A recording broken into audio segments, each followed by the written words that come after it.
الحمد للہ رب العالمین والصلاة والسلام علی اشرف الانبیاء والمرسلین سیدنا و نبینا و مولانا محمد وعلی آلہ وصحبہ اجمعین، اما بعد۔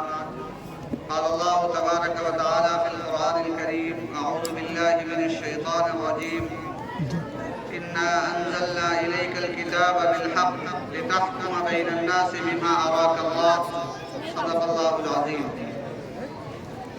اسٹیج پر تشریف فرما اہل علم حضرات اور برادران اسلام، آج کی یہ تقریب ختم کلام اللہ کی تقریب اور ہر وہ تقریب جس کی نسبت اللہ تبارک و تعالیٰ کے کلام کی طرف ہو، اس میں شریک ہونا اور شریک ہو کر باتیں سننا اور عمل کرنے کی نیت سے باتیں سننا، یہ ساری کی ساری چیزیں بڑی سعادت کی باتیں ہیں۔ اللہ تبارک و تعالیٰ اس تقریب کو کامیاب فرمائے اور جو باتیں یہاں ہمارے علماء کی زبانی کہی جائیں انہیں اپنی زندگیوں میں داخل کرنے کی توفیق عطا فرمائے۔ اللہ تبارک و تعالیٰ نے یہ قرآن کریم نازل فرمایا انسانوں کی ہدایت کے لیے، انسانوں کی رہنمائی کے لیے، اور انسانوں کی جو زندگی گزرتی ہے اس زندگی میں جو بھی مسائل درپیش ہوتے ہیں، جو بھی پریشانیاں یا مصیبتیں آتی ہیں، جو بھی معاملات ہوتے ہیں، وہ سارے کے سارے اسی قرآن کریم کی روشنی میں طے پانے چاہیے۔ جب ہم نے کہہ لیا کہ لا الہ الا اللہ محمد رسول اللہ، کہ اللہ کے علاوہ کوئی معبود نہیں، ایک اللہ ہمارا معبود ہے، جب ہم نے اس کا اقرار کر لیا اپنی زبان سے اور اپنے دل سے اس بات کو تسلیم کر لیا کہ ہمارا معبود اللہ تبارک و تعالی ہے، ہمارا مسجود اللہ تبارک و تعالی ہے، اس کا مطلب یہ ہے کہ اب ہماری خواہشات کوئی معنی نہیں رکھتی، ہماری تمنائیں کوئی معنی نہیں رکھتی، ہمارے خاندانی رسم و رواج ان کی کوئی حیثیت نہیں، اب صرف اور صرف اللہ کی بات مانی جائے گی۔ قرآن نے یہی بات کہی، انا انزلنا الیک الکتاب بالحق، کہ ہم نے آپ کے اوپر الکتاب یعنی قرآن کریم کو نازل کیا حق کے ساتھ۔ کیوں نازل کیا؟ کیا اس لیے نازل کیا کہ قرآن کریم کی تلاوت کر لی جائے، قرآن کریم کے جلسے منعقد کر لیے جائیں، قرآن کریم گھروں میں پڑھوا لیا جائے تاکہ اس سے برکت ہو جائے، کسی کے یہاں انتقال ہو جائے تو مدرسے سے کچھ بچوں کو بلا کر قرآن کریم پڑھوا لیا جائے تاکہ ہمارے مردے کو بخشا جا سکے؟ کیا قرآن کریم اس لیے نازل کیا گیا شادیاں ہوں تو دلہن کو جہیز میں قرآن کریم دے دیا جائے؟ کیا قرآن کریم اس لیے نازل کیا گیا کہ اسے بہت سارے کپڑوں میں لپیٹ کر طاقوں میں رکھ دیا جائے اس لیے نازل کیا؟ ہرگز نہیں۔ قرآن کریم جو سب سے سچی کتاب ہے، ہمارا عقیدہ اور ہمارا ایمان ہے، اگر ذرہ برابر بھی ہم یہ سوچ لیں کہ قرآن کریم کی یہ بات صحیح نہیں ہے، قرآن کریم کا یہ فرمان آج کے زمانے کے مطابق نہیں ہے، تو یقین جانیے ہم ایمان کے دائرے سے باہر نکل جائیں گے۔ ہمیں اپنے ایمان کی تجدید کرنی پڑے گی، ہمیں دوبارہ کلمہ لا الہ الا اللہ کہنا پڑے گا، تب ہم مسلمان قرار پائیں گے۔ تو یہ قرآن جس کا ایک ایک لفظ سچا، ایک ایک حرف سچا اور ایک ایک حکم اللہ تبارک و تعالیٰ کی طرف سے نازل کیا ہوا ہے، وہ قرآن کریم اعلان کر رہا ہے انا انزلنا الیک الکتاب بالحق، کہ ہم نے یہ کتاب تمہاری طرف حق کے ساتھ نازل کی۔ کیوں نازل کی؟ لتحکم بین الناس بما اراک اللہ۔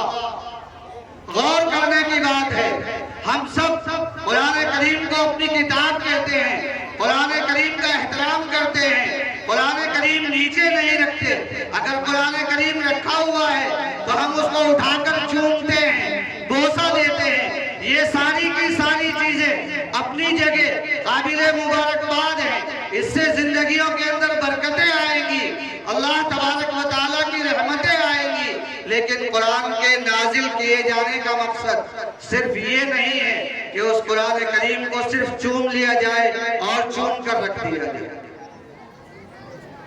اگر ہم قرآن کریم کے صحیح مقصد سے واقف ہو جائیں، جان لیں کہ یہ قرآن کیوں نازل کیا گیا، اور جاننے کے بعد اس پر عمل کرنے لگے، تو یقینی طور پر یہ بات کہی جا سکتی ہے کہ اس کے ذریعے سے ہمارے سماج کے اندر ایک انقلاب پیدا ہو جائے گا، ایک تبدیلی پیدا ہو جائے گی۔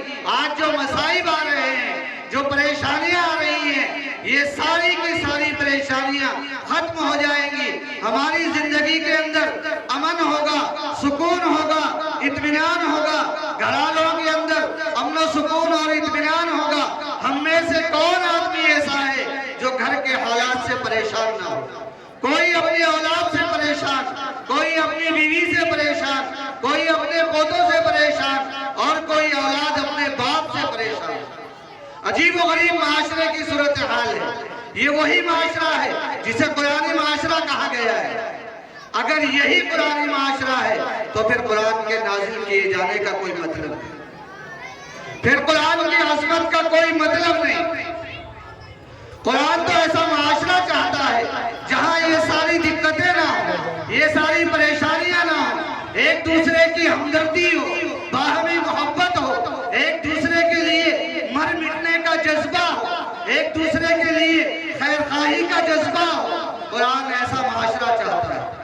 خود پیاسا رہ جائے، دوسرے کو پانی پلائے، خود بھوکا رہ جائے، دوسرے کو کھانا کھلائے، کسی کا کوئی پڑوسی بھوکا نہ رہنے پائے، محلے کے اندر، گاؤں کے اندر کوئی آدمی پریشانی میں مبتلا ہو، اور قرآن کا ماننے والا، قرآن کا احترام کرنے والا، قرآن کی عظمت کا گن گانے والا چین کی نیند سو جائے، یہ ممکن نہیں۔ لیکن یہ کس وقت ہوگا؟ یہ چیز اس وقت پیدا ہوگی جب ہم قرآن کے نازل کیے جانے کے مقصد کو سمجھیں۔ قرآن نازل اس لیے کیا گیا لِتَحْكُمَ بَيْنَ النَّاسِ، تاکہ ہمارے فیصلے قرآن کے مطابق، ہماری زندگی قرآن کے مطابق گزرے، ہمارا سونا جاگنا قرآن کے مطابق ہو، ہمارا اٹھنا بیٹھنا قرآن کے مطابق ہو، ہماری صبحیں، ہماری شامیں قرآن کے مطابق ہو، ہمارے شادی بیاہ قرآن کے مطابق ہو۔ ہم بازار میں جائیں، تجارت کریں تو دیکھیں کہ قرآن کیا کہہ رہا ہے۔ ہم مسجد میں آتے ہیں تو مسلمان مسجد سے باہر نکلتے ہیں تو شیطان کا شکار ہو جاتے ہیں۔ مسجد سے باہر نکلنے کے بعد جھوٹ بولنا جائز، تجارت میں دھوکہ دینا جائز۔ مسجد میں آئے تو کہیں گے کہ ہم تو مسجد میں آ گئے، مسجد میں جھوٹ نہیں بولا کرتے۔ مسجد ہی میں نہیں، ایک مومن کہیں بھی کسی بھی حال میں جھوٹ نہیں بولتا، کبھی خیانت نہیں کرتا، کبھی غداری نہیں کرتا، کبھی دھوکہ نہیں دیتا، کبھی کسی کے اوپر ظلم نہیں کرتا۔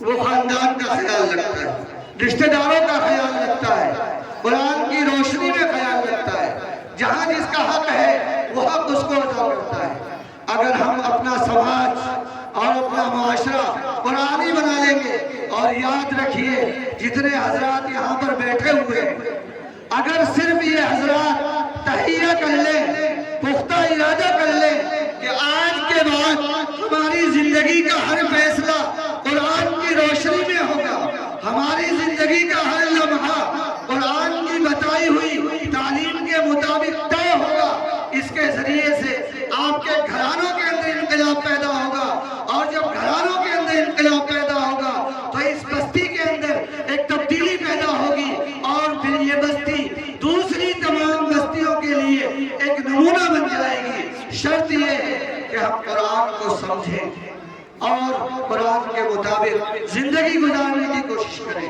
آپ یہاں آئے ہیں، اگر رسمن آئے ہیں تو الگ بات ہے، لیکن اگر آپ کچھ لینے کے لیے آئے ہیں، کچھ سیکھنے کے لیے آئے ہیں، کچھ برکت حاصل کرنے کے لیے آئے ہیں، قرآن کے دسترخوان سے کچھ چیزیں چننے کے لیے آئے ہیں، تو یہ آپ کے لیے سب سے بڑی سوغات ہوگی کہ آپ یہاں جانے سے پہلے، یہاں سے جانے سے پہلے، اٹھنے سے پہلے تہیہ کر لیں، ارادہ کر لیں کہ زندگی قرآن کی روشنی میں گزرے گی، رسول کی تعلیمات کے مطابق گزرے گی، اگر یہ تہیہ کر کے اٹھیں گے تو اللہ تبارک و تعالیٰ کی مدد آئے گی، اور جب اللہ کی مدد آئے گی تو پھر ہماری زندگی کے اندر ایک انقلاب اور تبدیلی پیدا ہوگی، اور یہ تبدیلی ہمیں امن عطا کرے گی، ہمیں راحت عطا کرے گی، ہمیں سکون اور اطمینان عطا کرے گی۔